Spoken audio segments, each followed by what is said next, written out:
महबूबी यज़दा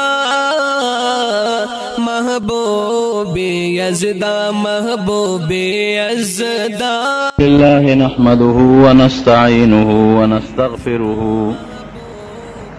नस्तगफिरुहु व नु'मिनु बिही व नतवक्कलु अलैहि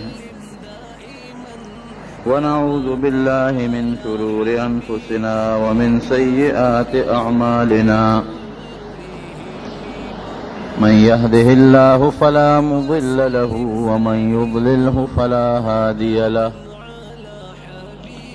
ونشهد أن لا إله إلا الله وحده لا شريك له ونشهد أن سيدنا وحبيبنا وشفيعنا وسندنا ورحمتنا ومولانا محمدا عبده ورسوله. أما بعد فأعوذ بالله من الشيطان الرجيم. بسم الله الرحمن الرحيم. وقال الشيطان لما قضي الأمر إن الله وعدكم وعد الحق ووعدتكم فأخلفتكم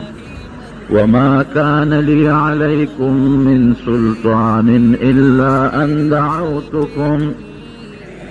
فاستجبتم لي فلا تلوموني ولوموا أنفسكم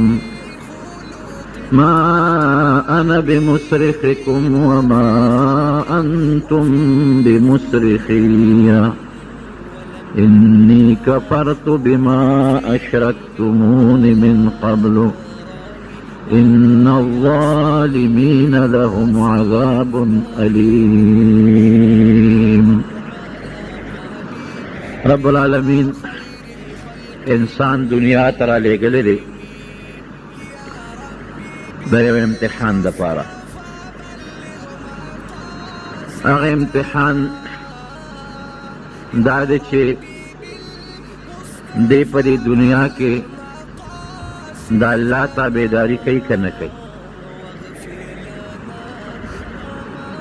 دا دنیا زندگی دے انسان دا سے دا لکه یو سړی یو الک یو ماشوم د امتحان په حال کې ناستی او دی پرچه لیکي. دی دا پرچه لیکي پړه کې دا سوچي چې زه کامیاب شم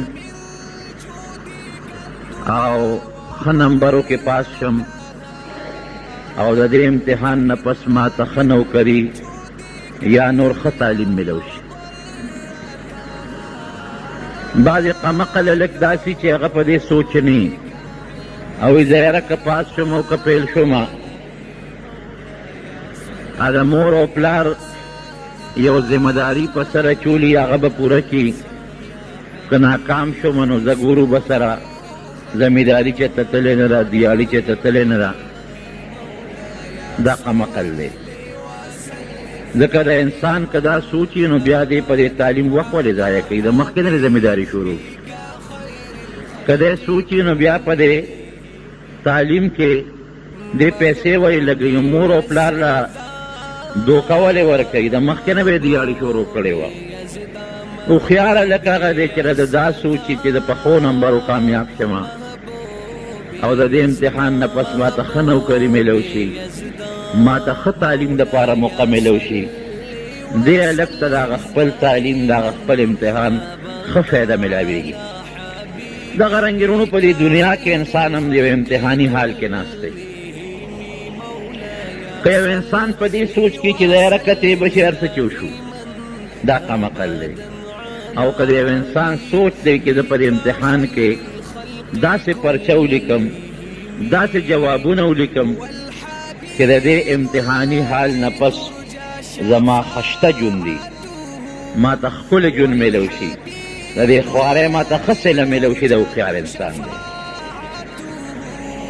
نو د دې امتحاني دور نه پس بیا د قبر او د آخرت ژوند شروع کیږي. که کم انسان خواري وکړه او په دې امتحان کې ځان ښه کامیاب کو ښې نمبر یې واخیستی ده ته به د هغې د جنت په شکل کې او د الله د رضا په شکل کې ډېره ښایسته ښکلې نوکري میلاویږي، ښکلی ژوند به ورته میلاویږي. او که دې امتحان کې دی ناکام شو او دې پکې فیل شو، نو د دنیا د امتحان نه بدتر ژوند دی. دنیا امتحان کې که فیل شو نو دیاړي مزدوري کې ته تللی نه ده، خو که دې امتحان کې فیل شو نو دیاړي مزدوري نه میلاویږي، د الله قهر او د الله غضب به میلاویږي. الله دې مسلم. اوس وروڼو سړی چې امتحان کې ناست وي نو ده ته دوه روښایي، یو د کامیابۍ او یو د ناکامۍ. لکه دا ماشومان اکثر مونږ ګورو که نه، یو هلک چې کتاب هغه خپله مطالعه کوي، خپل کتاب ګوري، نو ده له سوچونه راځي، غلط غلط سوچونه راځي. د کرکټ لپاره بل سوچ وله دا راځي چې فوټبال به وکړو، بل سوچ وله دا راځي مرګو سره ګپ شپ به ولګو، او یو بل مثبت سوچ دله راځي چې نه دا نورې خبرې به پرېږدو، دا چې استاد راته کوم سبق په سکول کې ښوولی چې دا زده کړم چې زه په امتحان کې پاس شم. دارنګې د انسان زړه ته دو څیزونه پراته دي وروڼو.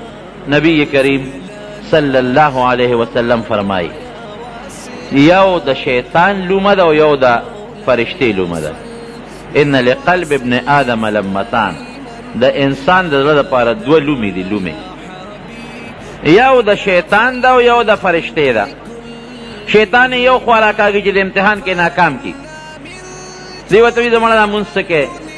ماسخوتن به وکړو، ټول مونځونه یو ځای به وکړو. چې ماسخوتن راشي زمړه پرېږده، سهار نه به دا خپل مونځونه شروع کړو، اوس به خوب وکړو.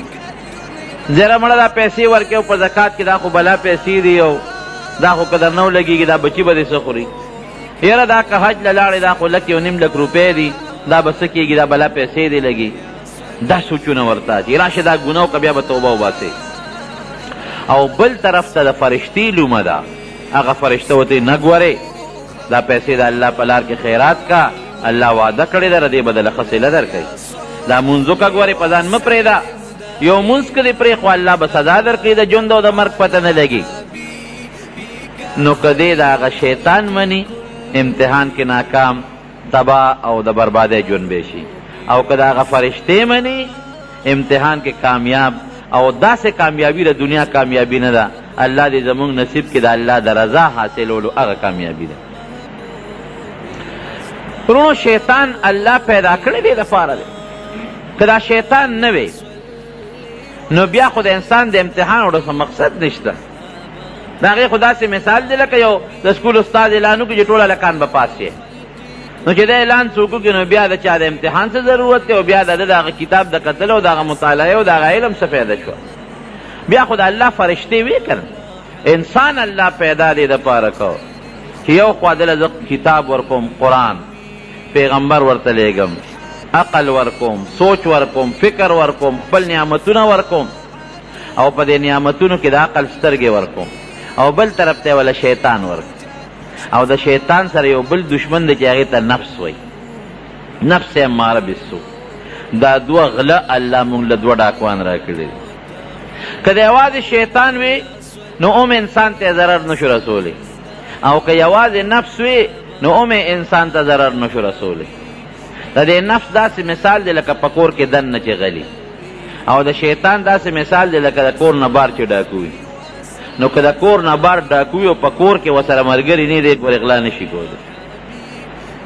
او که په کور کې دننه یو سړی غلا کوي خو د بار ملګري ورسره نه، د مال دولت به کوم ځای سنبالي چې دی غلا کوي. د کور دا دشمن، د بار دی دشمن ته لاره ښیي، په دې لاره به بېګاله راوړي، په پلانکۍ المارۍ کې پیسې پرتې دي، دا کور مالدار دی او دا غریب دی، او د بار ډاکو راشي غله وکړي ځان سره مال یوسي. دغه رنګې دا شیطان د بار ډاکو دی، او دا نفس او د انسان دا خواهش دا د کور دننه ډاکو دی. دواړه چې یو ځای شي د انسان نه ایمان غلا کړي، د چا نه ایمان یوسي. الله دې مو ساتي، د چا نه د نیک عمل غلا وکړي. او ورونو د دوی یو نظام ګورې چلیږي، څنګه زمونږ او ستاسو د حکومت یا د کور نظام چلیږي، دارنګې د دوی نظام چلیږي. نبی کریم صلی الله علیه وسلم فرمایي چې په دریاب د پاسه د شیطان تخت دی، او دا شیطانان د انسانانو پسې لیږي چې دی ګمراه کړي، او بیا هر ماسخوتن دا واړه شیطانان دي هغه خپل مشر شیطان ته الوی اتې تپوس کوي، وی دې ته تپوس کوي ته خو ما فلانکي پسې لیږلی وې څه دې وکړل؟ وی صاحب ما خو په ډېره خواري وکړه، خو هغه ډېر تکړه مونځ مې پې پرې نه ښودی شو. وی ښه قضا کړې خو به دې پې وي نه صاحب وی سړی ډېر تکړه په خپل وخت یې وکړه. ما خو د ډېر سوچونه ور واچول خو په خپل ټیم یې وکړه. وی اړه کې خو به دې ورته وسوسه چولي د مونځ نه خو به دې وله فکر بل خوا کړي که نه لکه مونځ سړی کوي خو سوچ یې بل ځای وي. وی ډېر تکړه و دې کې هم کامیاب نه شوم.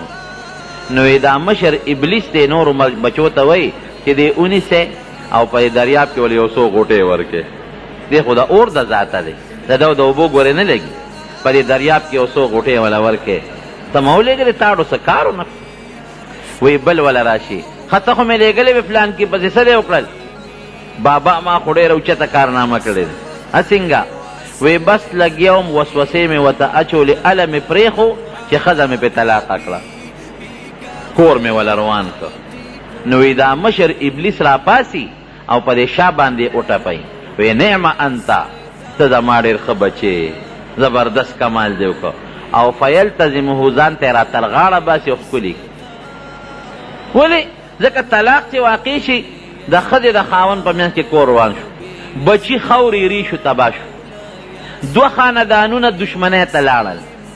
دا ښځه به څه کوي په بدعملۍ به سري هلک به څه کوي په بدعملۍ به سري دواړه په ګناهونو کې پرېوتل. رو دا د شیطان چالونه دي ګورئ دا د ده سکیمونه او د ده سازشونه دي او د کم وخت نه دا سکیمونه سازشونه شروع دي دومره خبیث چې کم وخت کې رب العالمین حضرت آدم علیه السلام پیدا کړ. امام غزالی رحمت الله علیه لیکلی دي چې د 80,000 کاله عبادت کړی دی ابلیس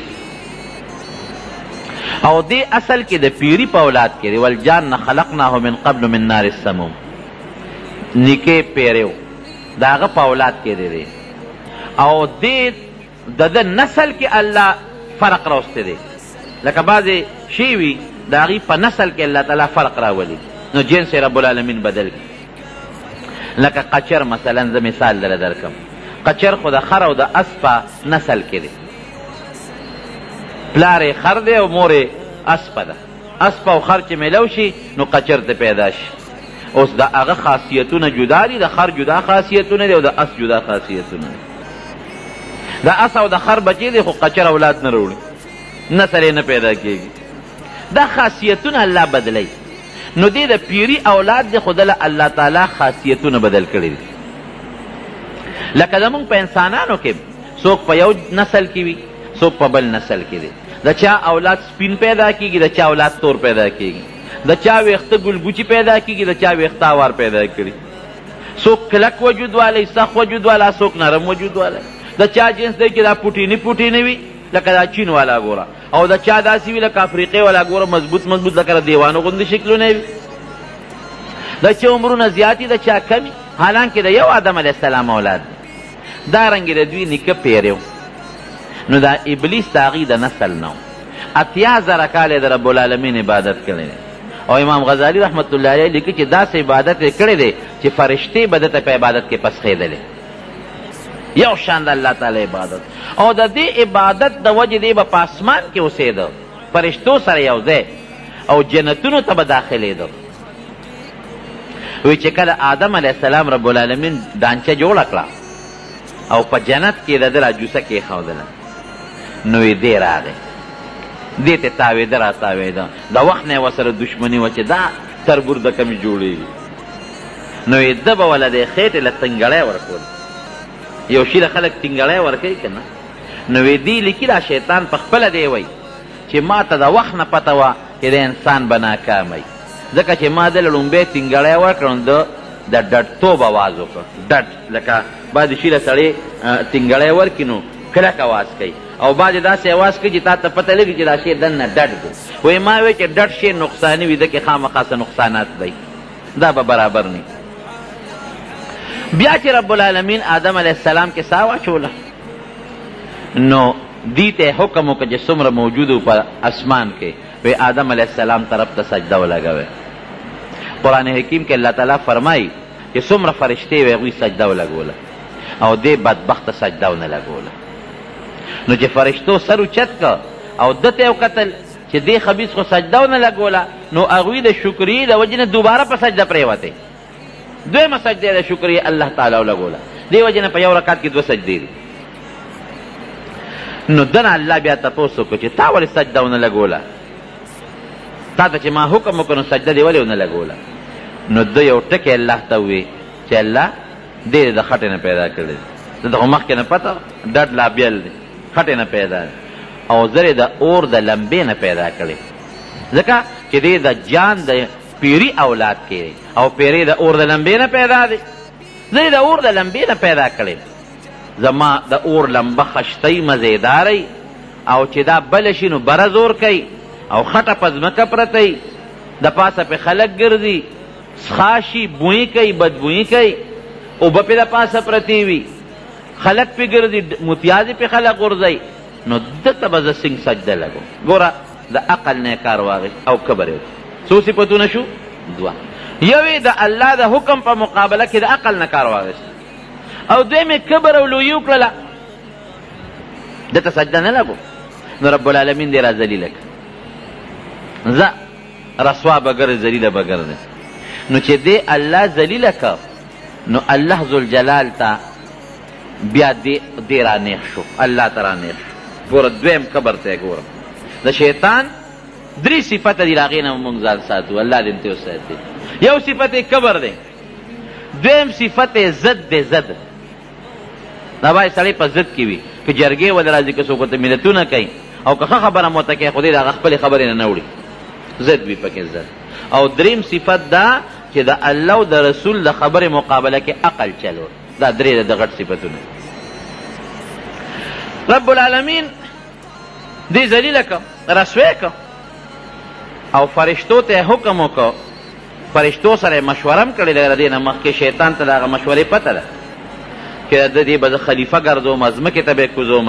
اولاد به پیدا کېږي، په زما حکمونه به خپل اولاد ته خپلو بندګانو ته رسوي. نو چې کله الله پاک دنه تپوس وکړو، نو دې الله ته ور مخامخ شو. ګوره د دې کبر ته او لویۍ ته ګوره، وی تا خو زه ذلیله کړم او رسوا دې کړم، خو زما د ستا په ذات قسم،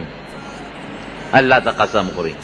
چې دا ما ته خو الله ویلو چې دې به ځمکې ته لېږم، خلیفه کوم به، درته پته وه چې داسې به کېږي. او دې نه مخکې پیریان هم په مخ د ځمکه اوسېدلي دي، د هغه پیریانو د جنس نم دی. وی د دا اولاد به ما نه یوم جنت ته نه ځي، ستا د رضا کار به نه کوي، او د هر طرف نه به زه د ده په د اولاد او په د حمله کوم. د ښي طرف نه به حمله کوم، د ګس طرف نه به حمله کوم،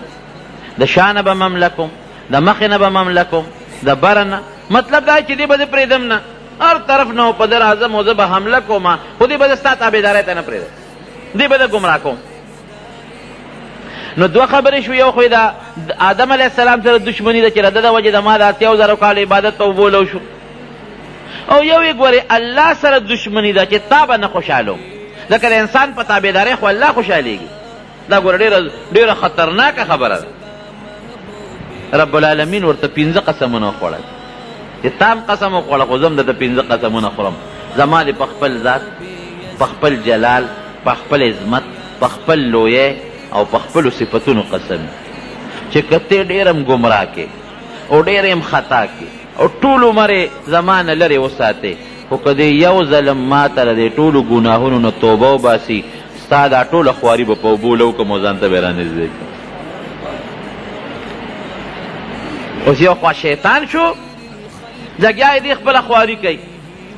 او یا کاله 80 کاله په یو انسان خواري وکړي، او یا 80 کاله بلکې د دې نه زیاته خواري وکړي.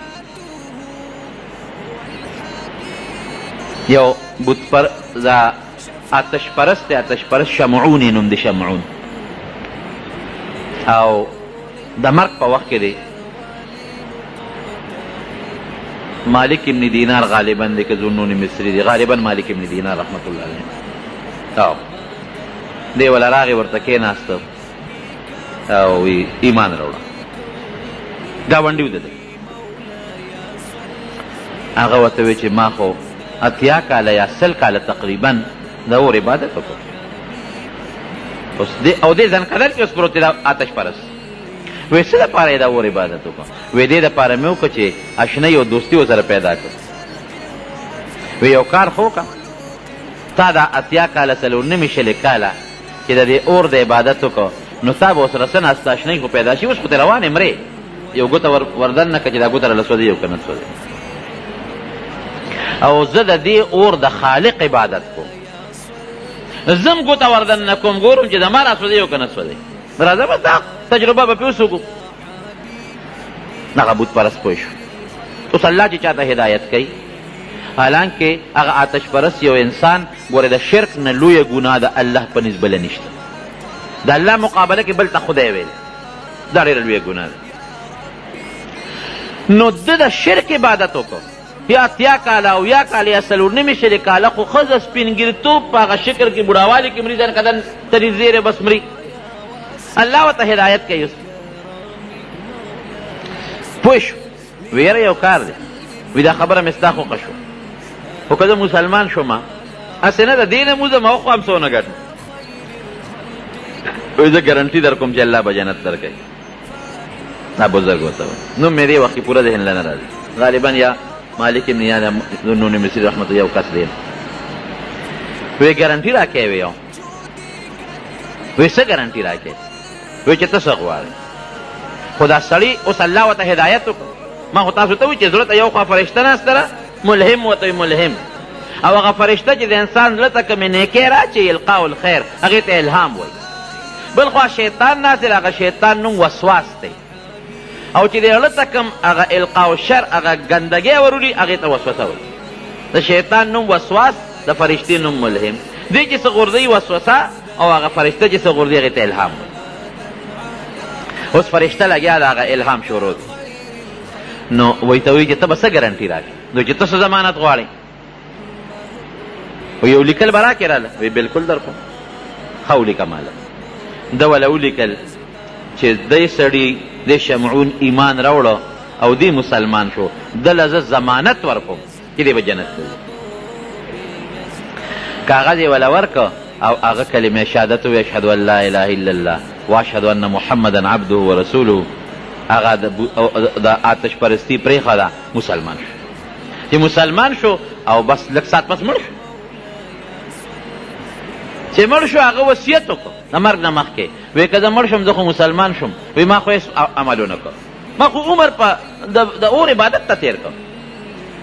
نه مې مونځ وکړو نه مې روژه ونیوله نه مې څه چا سره د نیکۍ خبرې کړي دي نه مې د مسلمانۍ څه خبرې کړي دي دغه کلمه مې ومرم ځان کدن مې دی خو که زه مړ شم یو کار به وکړې په قبر کې به ما د مسلمانۍ په طریقه ښخ کې او دا عالم به راباندې جنازه کوي او دا کاغذ به راله په سینه نه پاس ایږدي ساعتې ووتله چې ساعتې ووتله دغه بزرګ ولی الله چې هغه ولمبه و جنازه یې پرې وکړله او چې قبر کې سینګ خښ که هغه کاغذ یې وله په سینه د پاسه کېښود خاورې پرې واړوله چې کور ته راغی اوس پړه کې سوچ کوي چې بنده دا دې څه غلطي وکړه ته د جنت ټیکهدار یې چې خلکو له د جنتونو کاغذونه ورکړې دا جنت زما دی ما ته د خپل ځان پته نه لګي چې جنت ته به ځم او که دوزخ ته به ځم نو بل له څه له کاغذونه ورکوم دا مې څه غلطي وکړه که اوس الله ما راونیسي جنت زما دی اوس چې ازمکې نو انتقال بل پسې لیکي نو دا خو زما جنت نه دی چې اوس هغه ایمان راوړو ما ورپسې انتقال وکړه د جنت او کاغذ لا پسینه د پروت دی په دې سوچ کې مې چې یاره داسې کار کوم چې قبر وله کنومه دا خپل کاغذ ترې راوباسم دا مې څه غلطي وکړه په جړا سر دی کې وده شو چې وده شو نو په خوب کې هغه شمعون آتش پرست چې مسلمان شو ویني خشته سپینې مزېدارې جامې او خشته ښکلې باغ کې ګرځي او خندا خوندي او خوشحاله دی تپوس دی کوي ملګري الله را سره څه وکړل وی الله وبخلم وی په څه وبخلې وی په هغه کلمې شهادت مسلمان شو هر څه راته وبخل ګوره شیطان په اویا اتیا څلور نیمې شلې کاله خواري کړې ده او څومره خواري پې کړې ده دومره خواري پې کړې ده چې د شرک خواري پې کړې ده د الله د دشمنۍ خواري پې کړې ده لیکن د الله وینا چې یو ځل یې کلمې شهادت ووی مسلمان شو هغه ټول هر څه د شیطان خواري په وبولو شو وی چې وی بخلې وی وی بس وی چې دا ایمان دې راوړو مسلمان شوې نبی علیه السلام فرمایي الاسلام یهدم ما کان قبله چې سړی مسلمان شو د اسلام نه مخکې چې د څومره ګناهونه کړي دي دا ټول ورته ختموي وی دا جنت یې راکړه والا وی دا خپل کاغذ دی مړه ستا کاغذ ته مې ضرورت نشته دله یې کاغذ ورکړه چې کاغذ یې ورکړه او راویښ شو هغه کاغذ یې په لاس کې پروت و کاغذ یې په دې لاس کې پروت د مارون خبره دا ده چې که شیطان ډېر زورور دی، الله زور او طاقت ورکړی دی، او ډېر زیات زمونږ پټ دشمن دی په سترګو یې نیم، او دې خوا ورسره بل د کور دننه دشمن نفس د هغه چې کومه جاله ده هغه هم ورسره ملګرې ده، او دې ډېره خواري مو کې خواري وکړي. خو لا تیأسو من رحمت الله، من روح الله، د الله د رحمت نه مایوسي به نه کوې. که ته ډېره زیات هم ګمراه شو شیطان دې خطا کي او یو ځل هم راشي او د الله په حضور کې سجده ولګوې چې الله بس زه معافي غواړم، نو شیطان چې څومره خواري در باندې کړې ده ټوله د وبولو شو.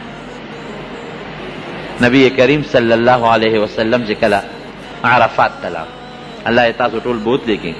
او ګور یو خبره درته کومه چې د حج داخلي شروع دي، نو کم مسلمان باندې چې حج فرض دي، هر چاته پته ده چې په ما فرض دی او که نه، نو هغه داخلي وکړي. ښه بینکونو په ذریعه هم داخلي شروع دي، او دا باقي دا نور ایجنټان چې کوم دي هغوی به هم څو ورځې پس داخلي شروع کوي، نو دې کې سستي مه کوئ. نو چې نبی علیه السلام مبارک حجة الوداع د اخیري حج جمعه هم ده او عرفه هم ده، او د عرفات په میدان کې ودرېده. جبل رحمت ته مخامخ یو ځای دی، هغه ځای کې نبی علیه السلام مبارک خطبه ویلې ده،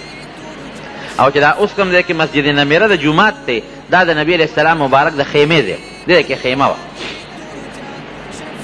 نو ودرېده او د صحابه کرامو دا ډېر لوی هجوم دی، تقریبا 1,40,000 کم و بیش صحابه کرام ملګري ورسره دي، څوک په غر د پاسه دي، څوک یو طرف ته دي، څوک بل ته دي.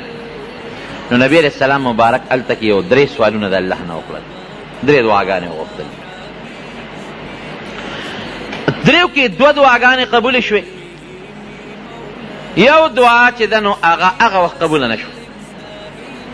د هغې جواب ور نه شو نبی علیه السلام نه په ها کې او نه په نه کې چې دا قبلو. نو چې نبی علیه السلام مبارک واپس راغی مزدلفې ته، نو مزدلفه کې یو ځای دی جبل قزح ورته وایي، او ډېر د دعا د قبلېدو ځای دی. زموږ علما لیکي چې د اسمان لاندې د ځمکې د پاسه دا دعا د قبلېدو ر دغه ځای نه مبارک ځای بل نشته، حتی چې د بیت الله د منځ نه هم هلته دعا ښه قبلېږي، او بل هغه ځای کې دعا قبلېږي، خو د هغې مخصوص وخت یې ګورئ، دا هم نه چې ګنې هر ټیمه، هغه همدغه د مزدلفې په ورځ باندې د سار د مانځه نه پس د نور ختو پورې ټیم. نبی کریم صلی الله علیه وسلم هلته کې خیمه وه، چې کوم ځای خیمه وه نو هلته اوس د مزدلفې جومات جوړ، او دا جبل قزح هغې سره نږدې غر، هلته نبی علیه السلام مبارک هغه 3 دعا وغوښته. نو چې هغه 3 دعا وغوښتله رب العالمین قبوله کړه، دوی دا مې هم دله قبوله کړه. نو نبی علیه السلام مبارک فرمایي وی خندل، ډېر یې وخندل. نو صحابه ورته وایي د الله رسوله دا خو د خندا مقام نه دی، د جړا مقام دی، ځکه دعا کې خلک جاړي، او نبی علیه السلام په جړا کې هم دعا وغوښتله. دا ودې خندل ولې؟ وی شیطان مې ولیدل، وی کله چې ما ته رب العالمین اعلان وکړ چې دا دعا مې دله قبوله کړه، نو شیطان راته الله وښو، وی خاورې راغشتې په سر د پاسه یې اچولې او چغې یې والې وا ویلا وا ویلا او منډې یې والې چې تباه شوم او غرق شوم، ځکه نبی علیه السلام د امت دپاره دعاګانې غوښتې وي، او ډېرې قیمتي دعاګانې غوښتې وي. او په هغې کې یو دعا دا وه چې یا الله که ستا څه حق د ما په دې امت باندې او ستا نه معافي وغواړي، نو تا ته دا درخواست کوم چې ورته یې وبخه، او که ستا په دې امت د بنده حقي او دې تا نه معافي وغواړي الله، نو هغې نه مو څه طریقه جوړه کړه. نو چې الله د چا نه رضا شي، ګوره د بنده حق نه معاف کېږي، په دې غلط فهمۍ کې به نه پرېږدي، خو که الله د چا نه رضا شو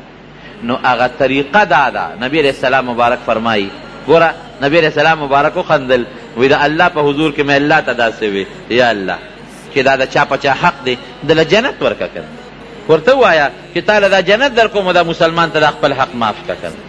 نو دی به یې ورته معاف کړي. اوس پردي حق الله نه معاف کوي، خو که الله دله جنت ورکوي چې حاجي صاحب تا له جنت در کوم ځه دا فلان کې وبخه، او دی وایي زه به دا جنت به والم او دا فلان کې به وخم، ده راته خپل حق وبخه.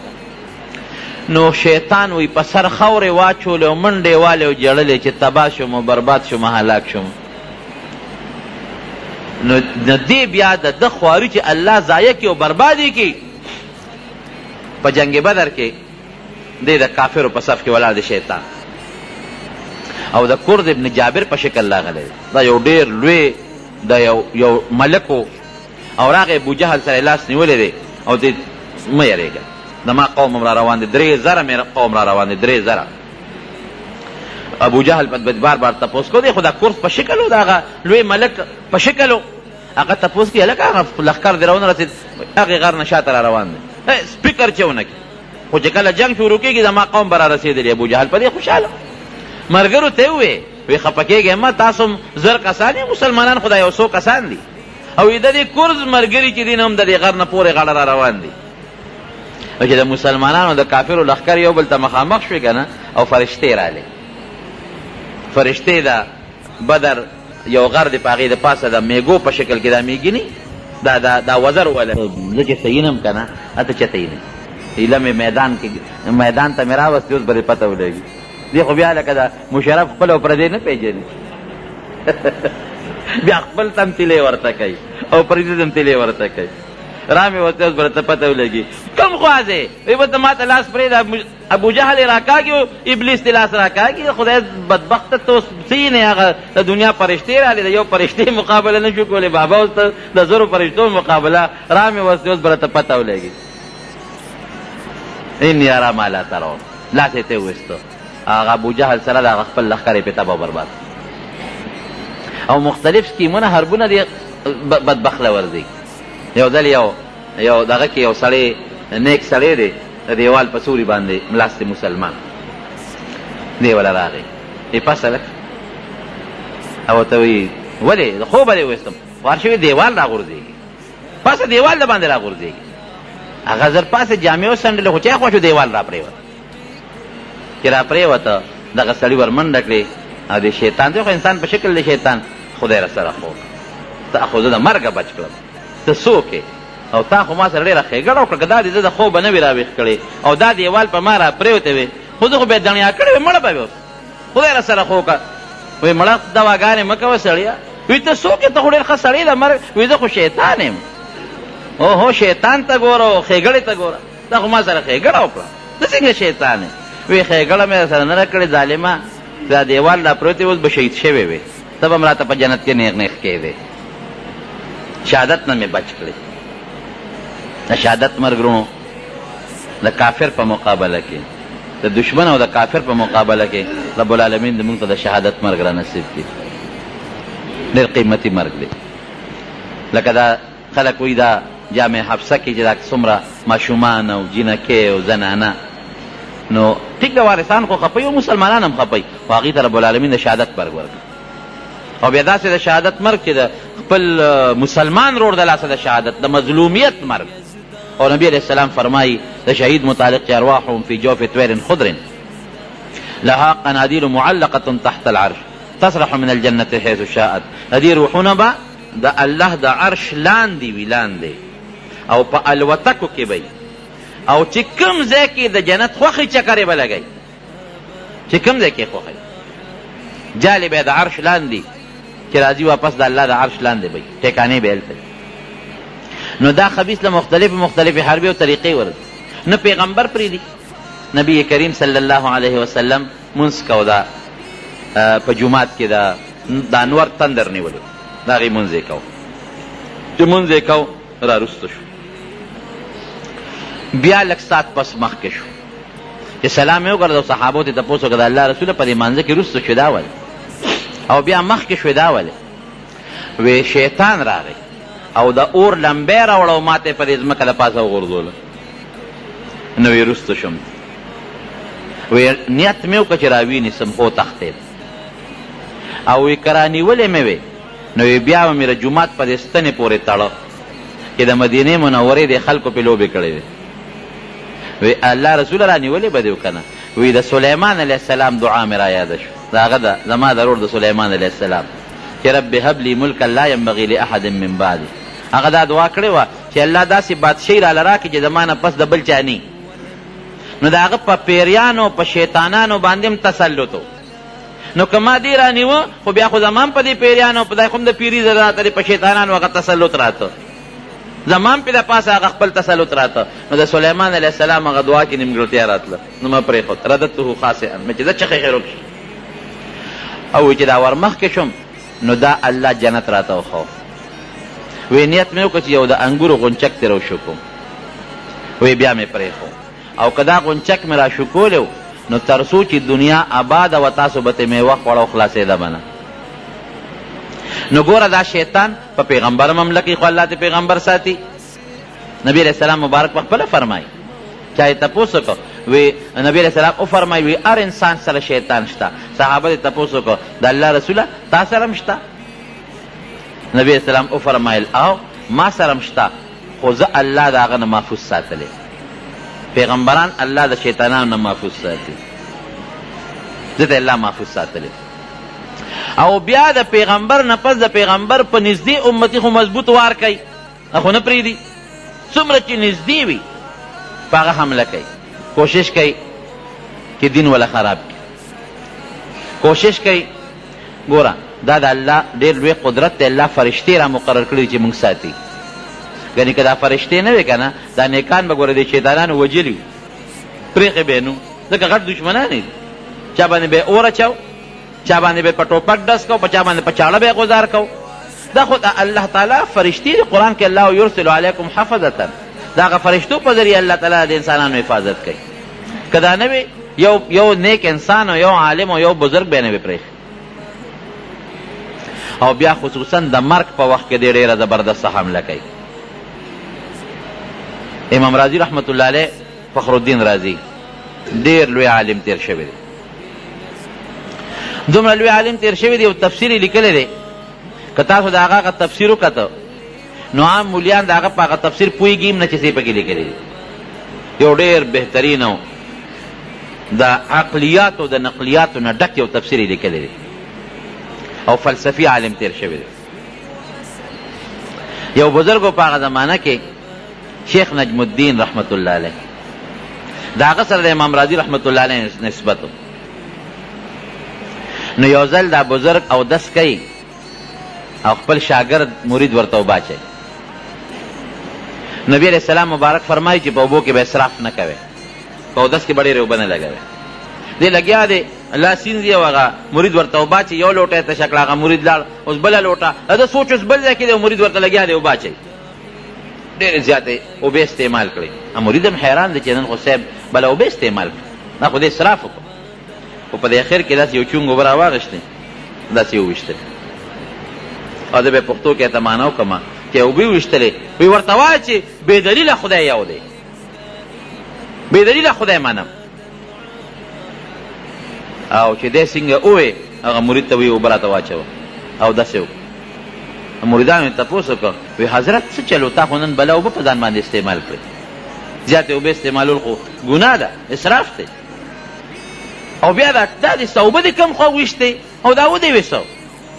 وی ما ته الله امام رازي راښکاره کړ فخر الدین رازي د مرګ په حالت کې وسات یې وته او هغې ته مې توجه شوه د بزرګانو ته کشف کېږي کشف یو شی به ظاهر کې تا ته نه ښکاري هغې ته به الله ښایي وی زنکدن کې پروت او شیطان سره مقابله وه د زنکدن په وخت کې ګوره دا خبیث مضبوطه حمله کوي شیطان ورته وایي چې وایه که نه الله شته ده ورته وی او څه دلیل دی یو دلیل یې ورته ووایي شیطان ورته مړه دا دلیل خو دې بېکاره دی هغه یې وله باطل د یو کتاب لیکلی دی امام فخر الدین رازي د الله تعالی په وجود سل دلیله لیکلی سل وی دا دلیل خو دې بېکاره دی امام فخر الدین رازي ورته وی ښه دا دویم دلیل چې هغه دویم دلیل یې ورته پیش کړی دی وی دا دې هم بېکاره دی دا هم باطل دریم دلیل یې ورته پیش کړی دی او شیطان سره مناظره مقابله شروع ده دریم یې ورته وی دا دې هم باطل اخیري او زه ورته په توجه یم زه ته الله د کوم ځای نه ښایي دی د لر ځای نه ویني وی اخیري سلم دلیل ته خبره ورسېدله وی ما وی چې دا سلم دلیل ورله برباد کړي خو دا سړی راله د ایمان نه تېری وی بس یو چونګ اوبه مې راواغېښتې ورو مې نوستې او اواز مې وله ورکړه چې ورته وایه چې بې دلیله خدای منم وی الله زما هغه چونګ اوبه د امام رازي سینې ته ور ورسولې او امام رازي ورته ووی چې ابلیس صاحب زړه مه ستړې کوه دلایل پرېږده بې دلیل الله موجود دی یو دی منم وی شیطان د هغه د زړه نه خپلې نوکې وویستې او امام رازي سره د ایمان نه د دنیا نه لاړ د زنکدن وخت کې امام رازي غوندې سړي ته نښتی دی په دلایلو نه شي والی هغه خو وروره په جنتونو کې ګرځېدلی دی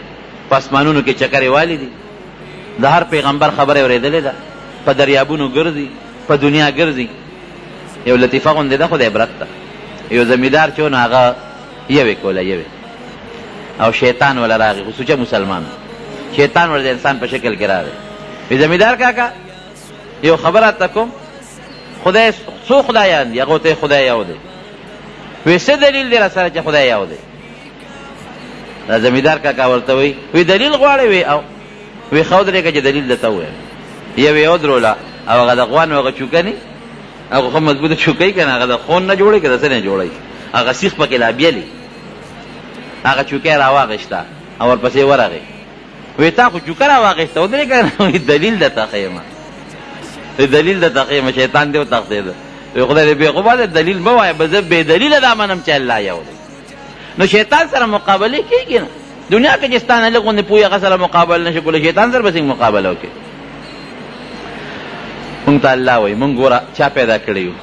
الله پیدا کړی دا ښکلی شکل چا را کړی دی الله را کړی دی د امام شافعي رحمت الله علیه چا تپوس وکړ وی د الله په وجود د سره دلیل شته وی یو وی څه دلیل وی ګوره د توت پاڼه ده چیلی یې خوري نو پچې ته پیدا کېږي او د دې توت پاڼه د ریخمو چینجې یې خوري نو ریخم ته پیدا کېږي او د دې توت په پاڼه باندې چې کم هغه جوله پرتی سلیخ پروتي د شاتو مچۍ پې کیني د هغه په خېټه کې د شات پیدا کېږي ګوره یو پاڼه ده او درې مختلف څیزونه یې خوري او د هغې په خېټو ته چې رسېږي نو یو ځای کې د شات جوړېږي بل طرف ته د ریخم جوړېږي او د چیلی خېټې ته چې ورسېږي نو پچې ته جوړېږي امام ابو حنیفه رحمت الله علیه زمونږ د دین لوی امام دی د هغه په زمانه کې یو دهري هغه خدای نه منه نو یو ځای کې ورسره مناظره مقابله جوړه کړه د بادشاه په دربار کې امام صاحب رحمت الله علیه قصدن هغه د بادشاه دربار ته لږ غوندې لیټ ور ورسېد هغه دهري چغې جوړې کړې وې دا ستاسو امام دی دا ستاسو ملا دی او د وعدې پابندي نه کوي ټایم څه وخت دی او دې څه وخت خلکو هم چې امام صاحب کېدی شي مقابله به نه شي کولی باس به نه شي کولی ځکه لیټ شو امام صاحب ور ورسېد چې ور ورسېده دهري چغې جوړې کړې وې دا ستا وعده ده دا تر مسلمانانو مشر او ځان تعلیم وې امام صاحب ورته ویره ما لار غلطه کړه په دریاب رالم وی دریاب ته چې راورسېم کشتۍ نشته وی خدای پاک اوس مې مقابله ده د هغه سړي سره کشتۍ نشته وی دی کې یو اونه وه هغه اونه خود به خود اره شو او بیا خود به خود اره وګرځېده او هغې نه تختې جوړې شو سړی نشته او تختې ته وي ناشنا واقع مې ولیده او بیا ترکاڼ نشته هغه تختې یو بل سره یو ځای شو ټسار کېده او میخونه پکې رالله او صاحب هغې نه کشتۍ جوړه شوه وی بیا ورو ورو راله زما د خواله او داسې را ټیټه شوه لکه یو څاروي ته چې څاروي ټیټېږي چې سړی پې سورېږي ورته راوختمه او مانګې نشته او نیغه دې طرف ته راله وي دا ناشنا قصه مې نن ولیدل هغه دهري چې دی هغه چغې جوړې کړې دې دروغ ته لا ګوره ترکاڼ نشته او کشتۍ جوړه شوه ارکش نشته او اونه را پرېوته او تختې ته جوړه شوې مانګې نشته او دې کشتۍ کې راسور شو د یو طرف نه بل طرف ته را پورې وت وی خلکه دا دروغجن ما سره باسونه کوي دومره غټ دروغ امام صاحب ورته وی دا نه منې وی نه وی بس زما ستا فیصله خو شو ختمه شوه وی نه باس به کوي بس ختم شو که نه وی یو کشتۍ بغیر د مصري نه نشي جوړېدی تا په خپله ومنله یو کشتۍ دا دومره لوی نظام به بغیر د الله نه څنګه جوړ شي جوړونکي نه بغیر څوک جوړ او یو راکوټې غوندې کشتۍ بغیر د مانګي نه د ډرایور نه چلېدی نه شي ته په خپله نه منې عقل دې نه علي چغې دې جوړې کړې دومره لوی کائنات دا دومره لوی نور او سپومې او دا ستوري دا نظام به بغیر د یو چلونکي نه څنګه وچلېږي وفي انفسکم افلا تبصرون قرآن کې الله فرمایي که تا د خپل ځان ته مکتل ته به وپېژنې چې د دې وجود دپاره یو خالق او یو مالک او یو جوړونکی ذات شته نو شیطان به راته څه وایي د شیطان چال یو خو د کبر دی دویم چال یې سره د شریعت د الله او د رسول د وینا په مقابله کې دی به د عقل نه مخکې کوي او د الله او د رسول د وینا په مقابله کې ګورې عقل هېڅ شی نه دی ولې زما عقل هغه ځای پورې کار کوي چې کوم ځای پورې زما نظر لګي زما د نظر نه اخوا زما عقل کار نه کوي. او د الله علم محیط دی، اسمانونو پورته لاندې تیره شوې زمانه راتلونکې زمانه پټ ښکاره. قرآن کې الله فرمایي وی چې څومره اونې دي په دې مخ د ځمکه او د هغې نه څومره پاڼې غورځېږي الله وي زه پې خبر یم. او په دې ځمکه کې چې څومره تخمونه دي تخمونه، یو زمیندار چې د شړشم دانې راولي او په ځمکه کې ونولي، د شړشم خو ډېرې وړې دانې دي، خو که ده د غنم دانې راواغېسته او په ځمکه کې ونوستې، دې د خپلې دانې بیا معلومولی شي زما دانه په کوم ځای کې پرته ده څومره دي؟ نه. او الله وایي دا ټولې ما ته معلوم دي. وما تسقط من ورقة الا يعلمها. او چې څومره هغه تخمونه دي فی ظلمات البر والبحر. الله اکبر. د ځمکې او د دریاب په دې غاړو کې په دې تیارو کې چې څومره تخمونه پراته دي الله وایي ما ته معلوم دي.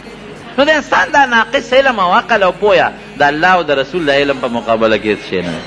نو د شیطان دویم چال سره د شریعت د الله او د رسول مقابله کې به دې تا ته دغه راوړي، عقلي دلایل به راوړي، سوچونه به راله خرابوي. ښه. او دریم څیز د هغه ضد دی ضده. نبی علیه السلام مبارک فرمایي چې کله قیامت شي دنه به دغه سا وباسي اسرائیل علیه السلام، دې به منډې وایي ابه ورپسې وي، لږه موقع به ورکوي او دې به سجدې لګوي. نو دې به یو ځای کې سجده ولګوي. نو چې سجده ولګوي نو اسرائیل علیه السلام به ورته وایي ای ابلیسه، د خپل نوم عزازیل دی، عزازیل. او ابلیس د ده لقب دی، ابلیس د الله د رحمت نه مایوسه ته وایي. نو دې به سجده ولګوي. اسرائیل علیه السلام ورته وایي ای ابلیسه بېوقوف بچیه پته راته کوم ځای سجده ولګوله؟ وی ولې؟ وی آدم علیه السلام قبر دی مخکې، ده ته خو پته نه لګي، دی خو سجدې لګوي او چغې وباسي. وی آدم علیه السلام قبر دی مخکې، وی دی به هغه وخت راپاسي چې توبه توبه معافي غواړم معافي غواړم معافي غواړم، دومره ضدي. او نبی علیه السلام مبارک فرمایي چې کله دی جهنم ته الله ور واچوي، قرآن حکیم کې الله فرمایي جهنم ته، نو ده ته به را جهنمیان راغون شي، دی به ورته تقریر کوي. وقال الشیطان لما قضي الامر ان الله وعدكم وعد الحق ووعدتكم فاخلفتكم. دا ټول جهنميان به دته ناست دي، هغوی به ملامته کوي چې سپېره ستا د وجې نه موږ تباه شو. دی به ورته وایي تقریر به کوي، د اور په کورسۍ نبي علیه السلام فرمایي دی به ورته کښېني ان الله وعدكم وعد الحق، الله سره وعده کړې و رښتیا وعده کړې ووعدتكم فاخلفتكم، ما وعده کړې و دروغ مې کړې و. ما وی نه قیامت شته او نه جنت ته او نه دوزخ ته، هغه دروغ وختل، دروغ مې راته ویلو. او الله چې کوم وعده کړې وه چې زما څوک تابعداري جنت ته به ځي او که څوک مې نافرماني دوزخ ته به ځي، الله خپله وعده پوره کړه. وما كان لي عليكم من سلطان الا ان دعوتكم. د جهنميان له به سترګې ګوتې اوس منډي مړه وایي تاسو کې ما پړې خو نور راښکلي چې په زور مې راباندې بوت ته سجدې کولې، تاسو ذلیلې ومس، خو صرف هسې مې اړه کې راته دعوت کو، زما منله چې کوم الله پیدا کړی وی د هغه نه منله، چا چې دله نعمتونه در کول د هغه نه منله او زما هغه فکرونه او سوچونه هغې پسې روان وی.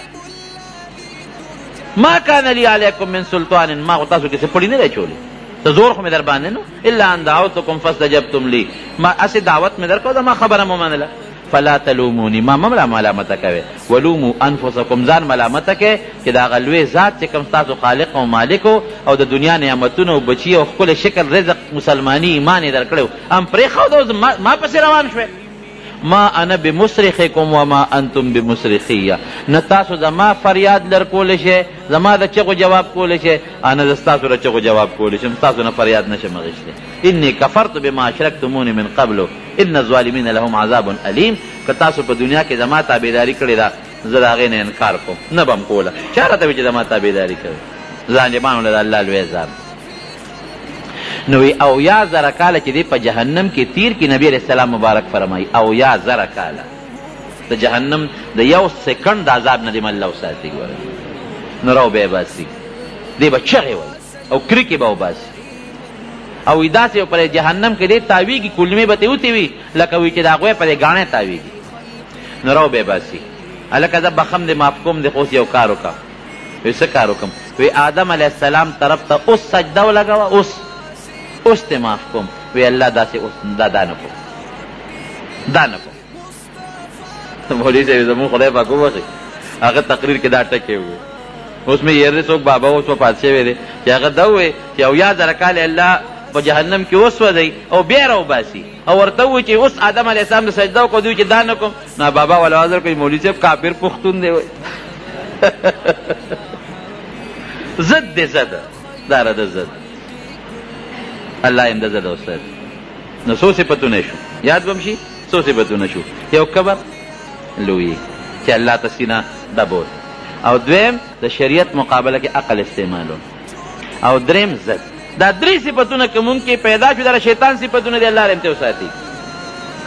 ان کید الشیطان کان ضعیفا قرآن کې الله فرمایي چې شیطان سکیمونه سازشونه دا ډېر کمزوري دي کبر نه ځان ساته نبی علیہ السلام فرمایي که د یو انسان په دماغو کې د اوري د دانې عمره کبر وي د اوري د دانې عمره کبر نو د جنت خوشبویي پې حرامه ده هله به جنت ته ځي چې دا کبر تې وځي حالانکه د جنت خوشبویي د 500 کالو په مزل محسوسېږي دا د شیطان صفت دی او د شریعت مقابله کې عقل استعمالول او ضد کول او الله فرمایي وی د دره صفتونو نه ځان ساتئ د ده تابعدارۍ نه ځان ساتئ او عجیبه دلیل الله وایي قسم دی زه خو چې کله قرآن حکیم کې دا ټکې راشي نو داسې خفه غوندې شم الله فرمایي وی دا څوک دی لکه یو سړی چې هله پیغور ورکوي که نه مړه ته ده سره ګرځي ستا پلار یې کنځلی دی ستا مور پلار ته کنځل کوي الله وی دا هغه کس دی اخرج ابویکم من الجنت وی ستا مور او پلار یې د جنت نه دی ایستلي نو مور او پلار باندې غیرت ولې نه کوي آدم او حوا علیهم السلام دی د جنت نه راوستي نو ستا مور او پلار یې د جنت نه ایستلي نو چې سړی په مور او پلار غیرت ونه کړي یو او دویم څه شی دی دویم دا چې ستا د مور او پلار نه جامې لرې کړي دي بربند کړي دي ستا مور او پلار جنت نه یې ایستلي او بیا بربند کړي دي جامې یې تیستي لیریهما سوآتهما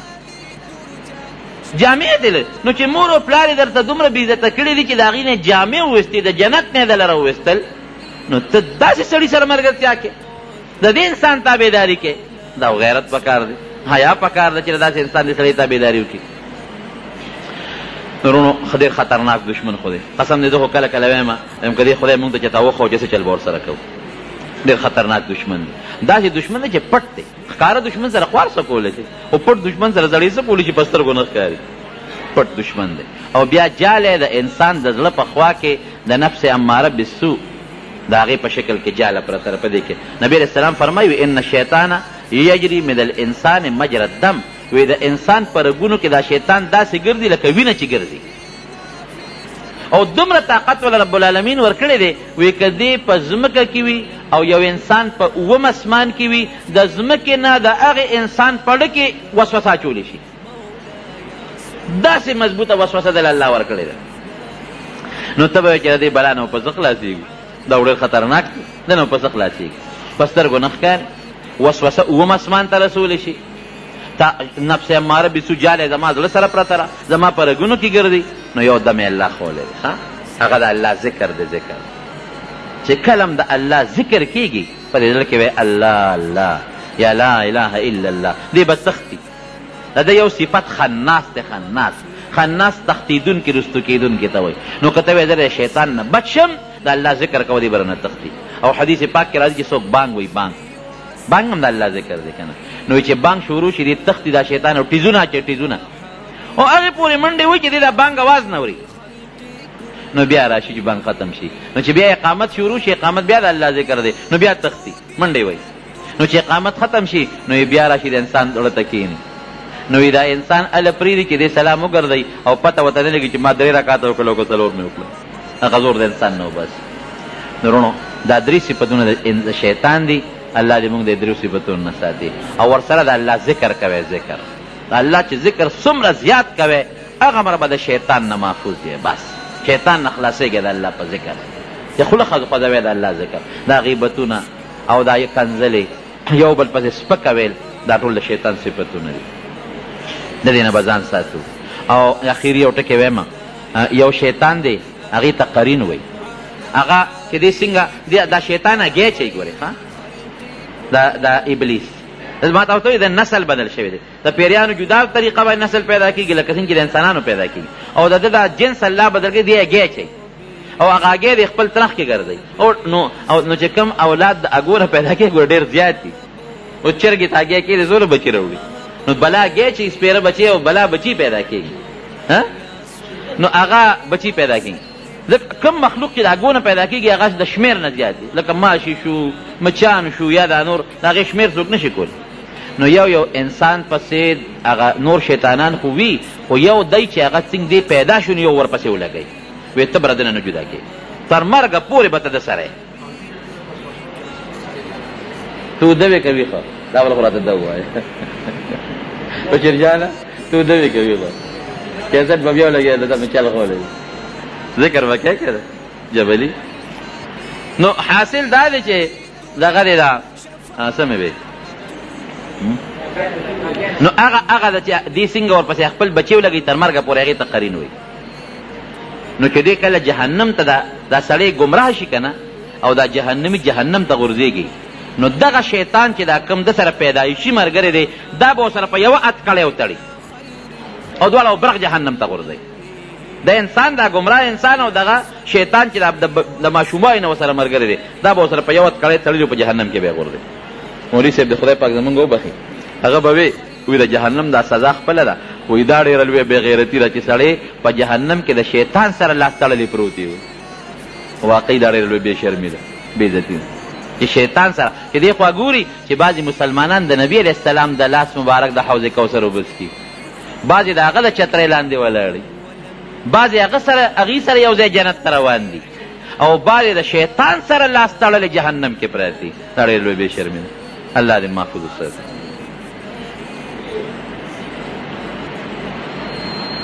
او که څوک دعا کوي نو بل سړي ته نه دي په کار چې هغې سلام واچوي خو که سلام یې واچو نو سلام جواب واجب دی فرض دی دعا په دوران کې ورته جواب کولی شي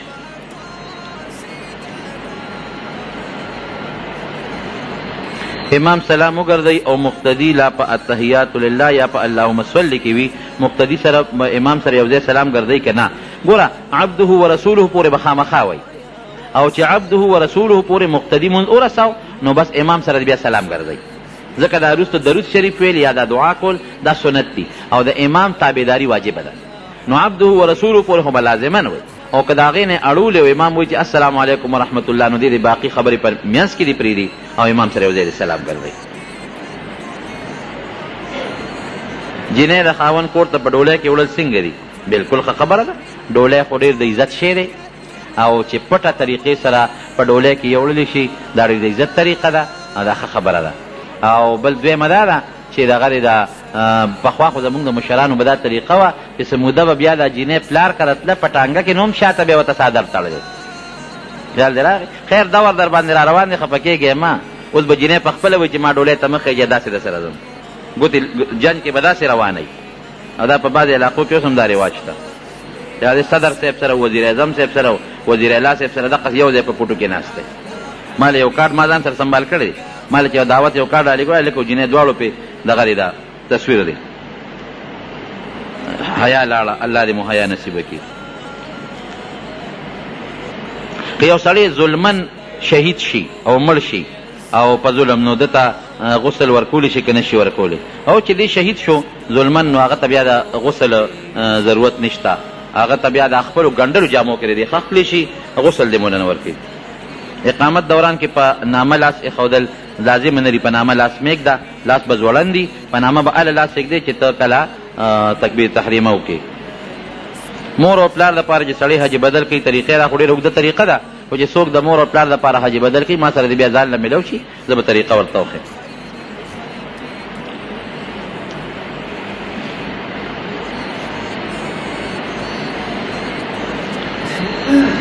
نو خواښې سره خو تلی شي یو سړی دغه له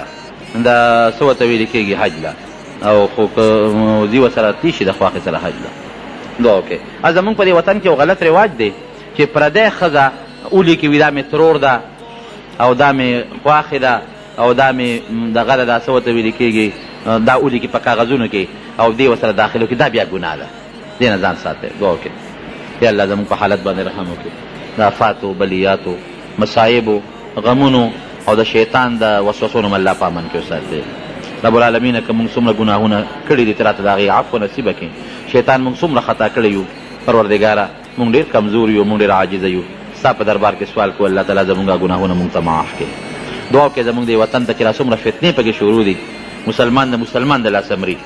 او لوی فتنې او سازشونه شروع دي پروردګار یې زمونږ دا وطن د دې فتنو نه په امن کې وساتي او دا امریکا دا ټول څومره سازشونه امریکې دي ګوره اول امریکې د صدر بش خپل بیان و چې دا په جامع حفصه کې او لال مسجد کې څه وشو دا زمونږ د پالیسۍ یو حصه وه